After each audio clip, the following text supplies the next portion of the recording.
بجے ہیں۔ السلام علیکم، یہ ریڈیو پاکستان ہے۔ سمینہ وقار سے خبریں سنیے۔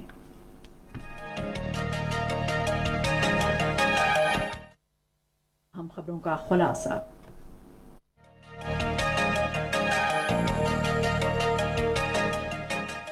پاکستان اور سعودی عرب نے انفارمیشن ٹیکنالوجی کے شعبے میں تعاون بڑھانے کے لیے مشترکہ کوششیں کرنے پر اتفاق کیا ہے۔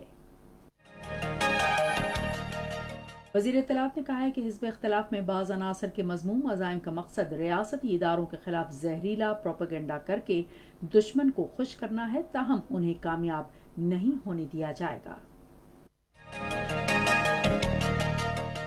قومی اسمبلی کے ڈپٹی اسپیکر نے کہا ہے کہ وزیر اعظم جلد بلوچستان کے لیے خصوصی ترقیاتی پیکج کا اعلان کیا ہے۔ ملک میں گزشتہ 24 گھنٹے کے دوران ملک میں کرونا وائرس سے مزید 12 افراد جاں بحق ہوئے۔ گلگت بلتستان کے عوام نے گلگت بلتستان کو عبوری صوبائی حیثیت دینے سے متعلق وزیر اعظم کے اعلان کا خیر مقدم کیا ہے۔ زمبابوے اور پاکستان کے درمیان تیسرا اور آخری ایک روزہ میچ کل راولپنڈی میں کھیلا جائے گا۔ اور اب خبریں تفصیل کے ساتھ۔ پاکستان اور سعودی عرب نے انفارمیشن ٹیکنالوجی کے شعبے میں مشترکہ کوششیں کرنے پر اتفاق کیا ہے۔ یہ اتفاق رائے وزیر خارجہ شاہ محمود قریشی اور سعودی وزیر انفارمیشن ٹیکنالوجی عبداللہ الصواح کے درمیان ٹیلی فون پر بات چیت میں طے پایا۔ دونوں وزراء نے خصوصاً ڈیجیٹل شعبے میں تعاون پر بھی تبادلہ خیال کیا۔ وزیر اطلاعات شبلی فراز نے کہا ہے کہ عوام ان عناصر کا احتساب چاہتے ہیں جنہوں نے مزار قائد کی بے حرمتی کی اور کوئٹہ اور گوجرانوالہ کے جلسوں میں پاکستان مخالف عناصر کے بیانیے کو آگے بڑھایا۔ آج ایک ٹویٹ میں انہوں نے کہا کہ حزب اختلاف کی قیادت کو غلط فہمی میں نہیں رہنا چاہیے کہ سابق اسپیکر ایاز صادق کا بیان کو پس پشت ڈال دیا جائے گا۔ انہوں نے کہا کہ ان کے گھناؤنے عزائم کا مقصد ریاستی اداروں کے خلاف زہریلا پروپیگنڈا کر کے دشمن کو خوش کرنا ہے، تاہم انہیں کامیاب نہیں ہونے دیا جائے گا۔ قومی اسمبلی کے deputy speaker Qasim Khan sorry نے کہا ہے کہ سول بیوروکریسی ملک کا قیمتی اثاثہ ہے۔ آج نیشنل انسٹی ٹیوٹ آف مینجمنٹ کوئٹہ میں 30ویں مڈ کیئر مینجمنٹ کورس کی اختتامی تقریب سے خطاب کرتے ہوئے انہوں نے کہا کہ کورس کے شرکاء پر زور دیا کہ وہ اپنی ذمہ داریاں دیانتداری اور نیک نیتی سے نبھائیں۔ انہوں نے کہا کہ ہماری حکومت بلوچستان کی ترقی پر خصوصی توجہ دے رہی ہے اور وزیر اعظم جلد صوبے کے لیے ایک خصوصی پیکج کا اعلان کریں گے۔ مشیر تجارت عبدالرزاق داؤد نے ادویات کی برآمدات میں اضافے پر اطمینان کا اظہار کیا ہے۔ آج ایک ٹویٹ میں انہوں نے کہا کہ رواں مالی سال کی پہلی سہ-ماہی میں ادویات کی برآمدات 22.6% تک اضافے کے ساتھ 6 کروڑ 81 لاکھ ڈالر تک پہنچ گئی ہیں، جو گزشتہ سال اسی عرصے میں 5 کروڑ 56 لاکھ ڈالر تھیں۔ مشیر تجارت نے کہا کہ یہ کامیابی ادویات کی برآمد کنندگان کی سخت محنت اور برآمدات پر توجہ مرکوز کیے جانے کے باعث حاصل ہوئی۔ سندھ کے گورنر عمران اسماعیل نے فارما ایکسپورٹ کونسل کو فعال بنانے کے لیے مزید اقدامات کرنے پر زور دیا ہے۔ وہ پاکستان فارماسیوٹیکل مینوفیکچرنگ ایسوسی ایشن کے وقت سے گفتگو کر رہے تھے، جس نے ممتاز صنعت کار زاہد سعید کی قیادت میں آج گورنر ہاؤس کراچی میں ان سے ملاقات کی۔ گورنر سندھ نے کہا کہ وفاقی حکومت ادویات کی برآمدات بڑھانے کے لیے اقدامات کر رہی ہے۔ انہوں نے کہا کہ کرونا وائرس کی وبا کے دوران ڈاکٹروں اور معاون طبی عملے کو حفاظتی آلات فراہم کرنے پر ایسوسی ایشن کو سراہا۔ وقت نے گورنر کو ادویات کی صنعت کو درپیش مسائل، ان کے حل اور ادویات کی برآمدات میں اضافے کے لیے کیے گئے اقدامات سے آگاہ کیا۔ ملک میں گزشتہ 24 گھنٹے کے دوران کرونا وائرس سے مزید 12 اموات ہوئی ہیں، جبکہ 1123 افراد میں اس وائرس کی تشخیص ہوئی ہے۔ اس وبا سے ہونے والی اموات مجموعی تعداد 6835 تک پہنچ گئی ہیں، جبکہ اس وقت 13,242 افراد زیر علاج ہیں۔ 3,15,016 افراد صحت یاب ہو گئے ہیں۔ یہ خبریں آپ ریڈیو پاکستان سے سن رہے ہیں۔ گلگت بلتستان کے عوام نے گلگت بلتستان کو عبوری صوبائی حیثیت دینے کے وزیر اعظم کے اعلان کا خیر مقدم کیا ہے۔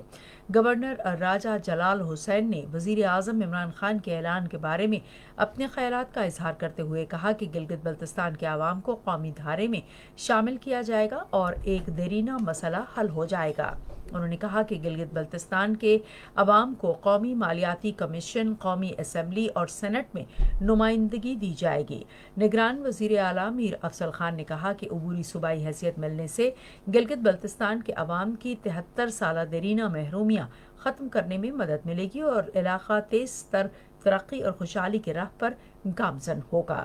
اسپیکر گلگت بلتستان اسمبلی فدا محمد نشاد نے کہا کہ وزیر اعظم عمران خان نے گلگت بلتستان کے عوام کے دل جیت لیے ہیں اور خود کو پاکستان کا حقیقی رہنما ثابت کیا ہے۔ پاکستان میں ترکی کے سفیر احسان مصطفیٰ سے آج نیول ہیڈ کوارٹرز اسلام آباد میں پاک بحریہ کے سربراہ محمد امجد خان نیازی سے ملاقات کی، جس میں بحری تعاون سمیت باہمی مفادات کے امور پر تبادلہ خیال کیا گیا۔ پاک بحریہ کے سربراہ نے ترکی میں حالیہ زلزلے کے باعث ہونے والے انسانی اور مادی نقصانات پر گہرے دکھ اور افسوس کا اظہار کیا۔ انہوں نے اس ناگہانی آفت میں زخمی ہونے والوں کی جلد صحت یابی کے لیے بھی دعا کی۔ لاہور کی احتساب عدالت نے قومی اسمبلی میں قائد حزب اختلاف شہباز شریف کے خاندان کے خلاف رقوم کی غیر قانونی طریقے سے بیرون ملک منتقلی کے مقدمے کی آج سماعت کی۔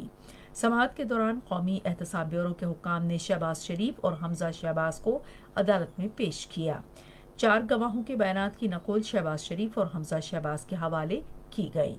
دلائل سننے کے بعد عدالت نے رقوم کی غیر قانونی طریقے سے بیرون ملک منتقلی کے مقدمے میں ملزمان پر اس مہینے کی 11 تاریخ کو فرد جرم عائد کرنے کا فیصلہ کیا۔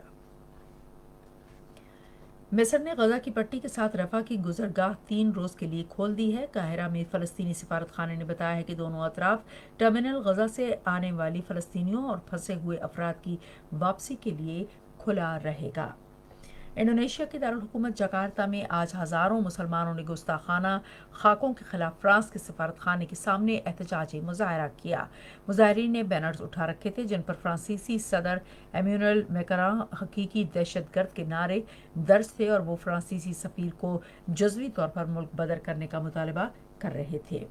پاکستان اور زمبابوے کے درمیان تیسرا اور آخری ایک روزہ بین الاقوامی میچ کل راولپنڈی میں کھیلا جائے گا۔ میچ دوپہر 12 بجے شروع ہوگا۔ پاکستان پہلے ہی سیریز 2-0 سے برتری سے جیت چکا ہے۔ اس سے پہلے راولپنڈی میں ہی کھیلے گئے دوسرے ایک روزہ بین الاقوامی میچ میں پاکستان نے زمبابوے کو 6 وکٹوں سے ہرا دیا۔ افتخار احمد کو میچ کا بہترین کھلاڑی قرار دیا گیا، جنہوں نے 40 رنز دے کر 5 وکٹیں حاصل کیں۔ صحافیوں کے خلاف جرائم پر استثنا کے خاتمے کا آج عالمی دن منایا جا رہا ہے۔ اقوام متحدہ کے سیکرٹری جنرل انتونیو گوتریز نے اپنے پیغام میں کہا کہ اس سال اس دن کے موقع پر ذرائع ابلاغ سمیت دنیا کو کرونا وائرس کی صورت میں مکمل طور پر ایک نئے مسئلے کا سامنا ہے، جس نے صحافیوں اور صحافتی کارکنوں کے لیے نئے خطرات کو اجاگر کیا ہے۔ ریڈیو پاکستان آج سپہر 3:30 بجے اپنے قومی پروگرام میں صحافیوں کے خلاف جرائم پر استثنا کے خاتمے کے عالمی دن کے حوالے سے پروگرام نشر کرے گا۔ تیسرے پہر 4:05 پر ایک اور قومی پروگرام میں موسیقار نیاز حسین شامی کی برسی کے حوالے سے ایک فیچر پروگرام کیا جائے گا۔ محکمہ موسمیات کی پیشگوئی کے مطابق آئندہ 12 گھنٹے کے دوران ملک کے بیشتر حصوں میں موسم زیادہ تر خشک جبکہ شمالی علاقوں میں سرد رہے گا۔ آج سے پہر ریکارڈ کیا گیا بعض بڑے شہروں کا درجہ حرارت: اسلام آباد اور Lahore 29 degree centigrade, Karachi 34، Peshawar 31، Quetta 19، Muzaffarabad 28، Gilgit 22 اور Murree 21 degree centigrade. Bharat کے غیر قانونی زیر قبضہ جموں و کشمیر کے بارے میں محکمہ موسمیات کی پیشگوئی کے مطابق پلوامہ اور لیہ میں مطلع جزوی طور پر ابر آلود، جموں میں گرم اور خشک جبکہ سری نگر، اننت ناگ، شوپیاں اور بارہمولہ میں موسم خشک رہنے کا امکان ہے۔